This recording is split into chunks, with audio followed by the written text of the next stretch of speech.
Ivoiriens, Ivoiriennes, chers chrétiens de Côte d'Ivoire, je vous salue dans le précieux nom de notre Seigneur Jésus-Christ. Depuis quelques jours, l'actualité nationale est meublée par l'arrestation et la disparition de 2 prophètes, 2 des nôtres. Loin de moi de porter une critique ou un avis quelconque sur la décision des autorités, je voudrais ici saisir l'occasion pour une fois de plus parler à mes frères et à mes sœurs dans la foi. Depuis des années, nous courons après le réveil spirituel. Vous devez comprendre que le réveil spirituel a un prix. Dans toutes les nations où il y a eu réveil spirituel, il y a eu toujours persécution. Lorsque, dans un pays où les enfants de Dieu recherchent la face de Dieu et demandent au Seigneur de faire descendre la puissance du Saint-Esprit, cela va bousculer les différents mondes. Et le choc des différentes sphères qui couvrent la nation finit toujours par se faire sentir dans les actes que les hommes posent. Nous devons comprendre que l'arrestation et la disparition des prophètes de Dieu marquent le début d'un temps prophétique dans la nation. C'est pour cela que je voudrais demander à l'Église, demander aux frères et aux sœurs, qu'au lieu de rester dans les spéculations, dans les lamentations, de saisir l'occasion pour chercher davantage la face de Dieu. Dans le jeûne, la prière, mais surtout dans la sanctification et dans l'unité. Rappelez-vous que depuis le 13 janvier 2023, nous avons lancé le processus de rassemblement des chrétiens autour de la Côte d'Ivoire, tous bords confondus, pour qu'ensemble, nous puissions élever notre voix vers le Seigneur en faveur de notre nation.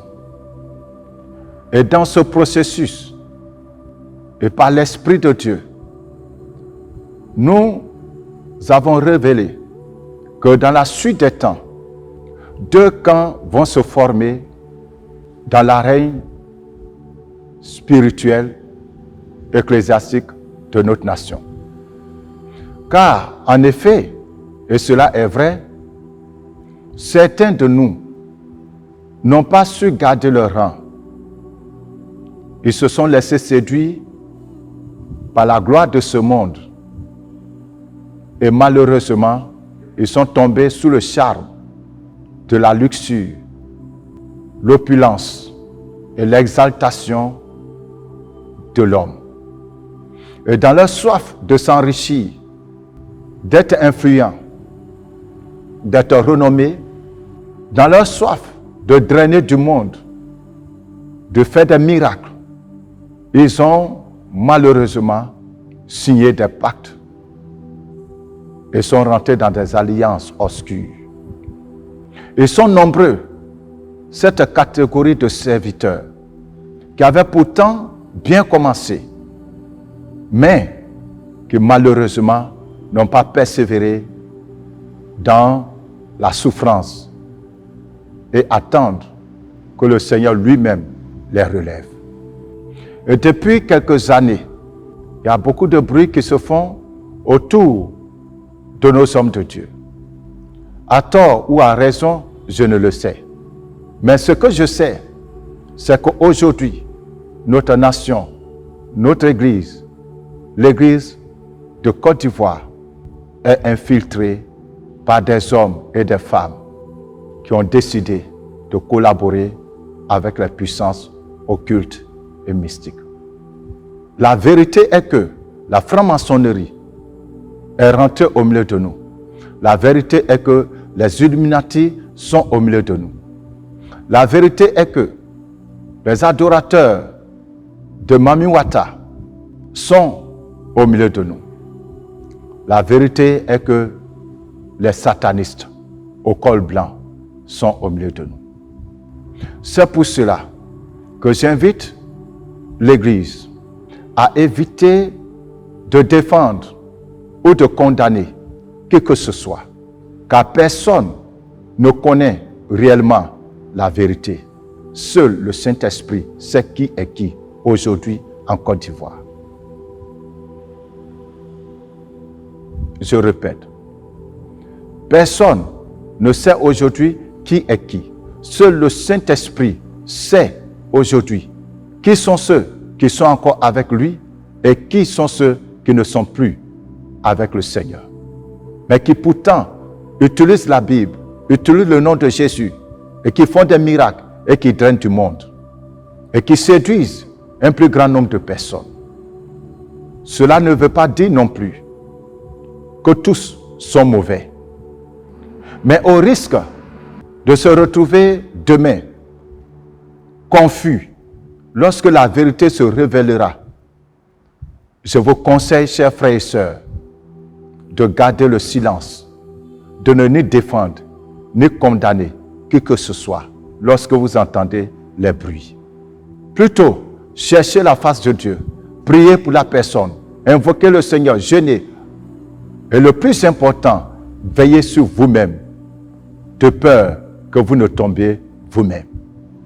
À ceux qui se sont donné le devoir de dénoncer, je dis, veillez à ce que vous-même, après avoir dénoncé, après avoir condamné les gens, que vous-même, le Seigneur ne vous trouve indigne. Car pendant que tu reproches à ton frère qu'il soit mystique ou sorcier, toi, tu peux avoir dans ta vie un autre péché. Car, rappelez-vous, aucune impureté ne rentrera dans le ciel de gloire. Celui qui fait les faux miracles, il a l'enfer. Celui aussi qui est jaloux, qui est envieux, ira aussi en enfer. Toi qui condamnes les autres, toi qui dénonces les autres, est-ce que ton cœur est pur? Est-ce que, si Jésus revient, toi-même, tu seras enlevé? Est-ce que toi-même, tu es irréprochable? Le Seigneur l'a dit, aucune impureté ne va hériter le royaume. Ainsi donc, ne vous laissez pas entraîner par la vie d'une tierce personne et vous oubliez vous-même. Ne perdez pas votre temps à scruter la vie d'autrui et vous oubliez vous-même. Ne perdez pas le temps non plus à défendre quelqu'un que vous ne connaissez pas. Parce que le fait que la personne soit votre père spirituel, votre mère spirituelle, votre leader, ne veut pas dire forcément qu'après l'église, vous savez où il va. Qu'est-ce qu'il fait dans le secret? Cependant, Jésus nous a dit, c'est à leurs fruits que vous les reconnaîtrez. Chers frères et sœurs, quels sont les fruits que l'Église produit aujourd'hui? N'est-ce pas que les églises sont remplies, qu'il y a des foules qui sont drainées, mais sans conversion, sans transformation, sans sanctification, sans la crainte de Dieu? Est-ce que cela n'attire pas votre attention pour comprendre qu'il y a problème et qu'il faut véritablement un changement et qu'il faut véritablement un réveil? Chers collègues pasteurs et églises de Côte d'Ivoire, chers chrétiens intercesseurs, comme je l'ai dit au début, le temps est arrivé. La trompette a sonné. Avec l'arrestation et la disparition de ces serviteurs de Dieu, le signal est donné. L'Église va être secouée. L'Église va être purifiée. L'Église doit être nettoyée. Et plus les jours passeront, plus on constatera que deux camps vont se dégager. Le camp de ceux qui, tout en prêchant la Bible, tout en proclamant Jésus, sont en réalité des collabos des Illuminati et des francs-maçons et le camp de ceux qui sont restés dans la lumière de Jésus-Christ malgré les souffrances dans le ministère. Les deux camps vont se dégager.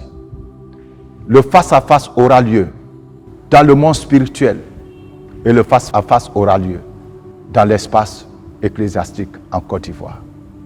Au milieu de tous ces bruits, le vent soufflera, le vent passera et le vent de l'Éternel nettoyera de fond en comble l'Église de notre nation. Je vous demande, chers frères et sœurs, de vous réveiller avant que le pire n'arrive. Chers frères et sœurs, nous pouvons faire en sorte que les choses se passent autrement. Dès maintenant, unissons-nous. Ne dis pas que tu n'es pas concerné par ce qui se passe. Lève-toi dans la prière. Apporte ton soutien à un frère. Apporte ton soutien à une sœur. Apporte ton soutien à une église. Apporte ton soutien à une famille qui est en difficulté. C'est le moment où nous devons maintenant venir ensemble. C'est le moment où tous ceux qui sont encore dans la vérité doivent s'unir.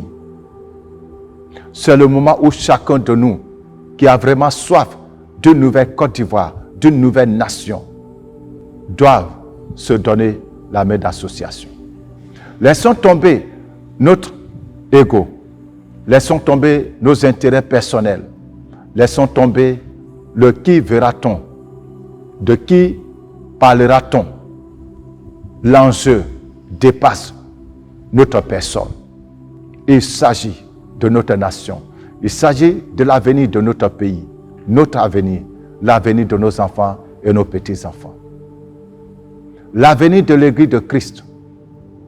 Cette Église pour laquelle Jésus-Christ a donné sa vie. Cette Église pour laquelle les apôtres ont donné de leur vie. Cette Église pour laquelle nos pères sont morts. Faisons en sorte que les souffrances de nos dévanciers ne soient pas inutiles. Attends le réveil.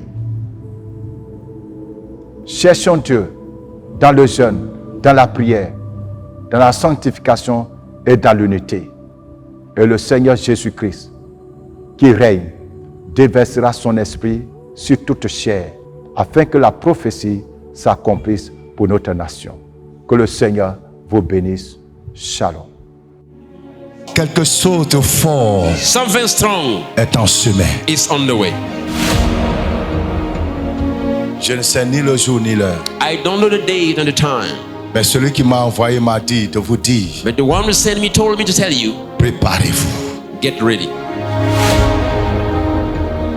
Le réveil arrive. The revival is coming. Le réveil arrive. The revival is coming. Le réveil arrive. The revival is Et c'est on pour the way. très bientôt. Very soon. Le réveil arrive. The revival is on the way.